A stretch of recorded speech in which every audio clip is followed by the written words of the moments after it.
مثل كل شي حلو بسوريا، كان الفن التشكيلي أحد ضحايا الحرب، لكن لحسن الحظ قدر كتير من السوريين إنه يحافظوا على موهبتهم فيه وإنه يكملوا مسيرة نجاحهم معه خارج سوريا. الفنان التشكيلي مصطفى تيت هو نموذج لهي الحالة، والبداية كانت من وقت ترك سوريا ولجأ لتركيا.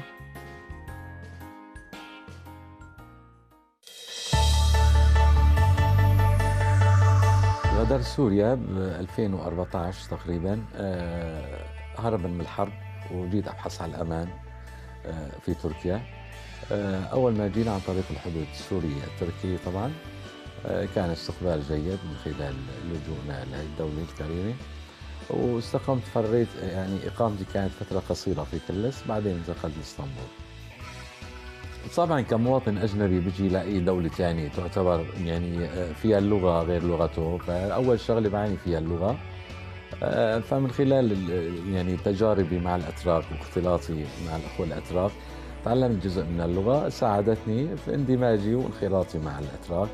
اثنين، بالنسبه للعمل يعني اول شيء نتعلم اللغه لنقدر ندخل الثقافه التركيه، بالاضافه للتكنيك نحن اللي كنا نشتغل فيه بسوريا يختلف عن التكنيك التركي. وحتى يتغلب على هي الصعوبات، استعان الفنان السوري بموهبته بالنحت والمواد اللي بتوفر له إياها الطبيعة. أنا لاجئ، ولكن لا صعوبات أواجهها من خلال أفكاري. قد أتأثر في الجو المحيط خلفي، لكن أستطيع أن أثبت وجودي. أثبت وجودي من خلال النحت، من خلال النحت، من خلال مواضيعي الفنية اللي اخترتها عن كسب، بمواضيع تم اختيارها عن دراسة قوية. أنا لاجئ، ولكن أستطيع أن أقف أين ما أختار وأينما يختار لي القدر. مع الأسف نحن كلاجئين القدر فرض علينا ما نكون في بلادنا، لكن أستطيع أن أثبت وجودي كفنان. فأنا كفنان بختار موادي من الطبيعة، المواد الخام بختارها من الطبيعة. يعني ممكن أختار من الصخر شيء أحوله لعمل فني، ممكن أختار مادة الحديد أطوعها بعمل فني لخدمة الإنسان. ويوم بعد يوم بدأ مصطفى تيت يتصالح أكثر وأكثر مع نفسه ومع فنه.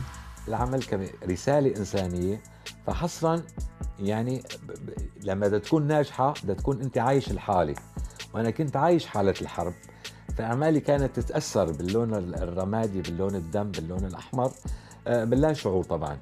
يعني مع الزمن، مع كذا سنة صار لي مثلا مقيم في تركيا هون، شوي شوي صارت شوي يعني تغتسل هالرواسب أثر الحرب واندماجي مع المجتمع اللي موجود هون.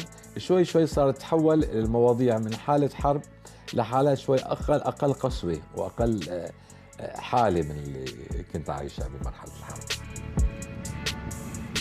وبلش مصطفى إقامة المعارض بتركيا واللي لاقت إقبال كبير من مواطنيها.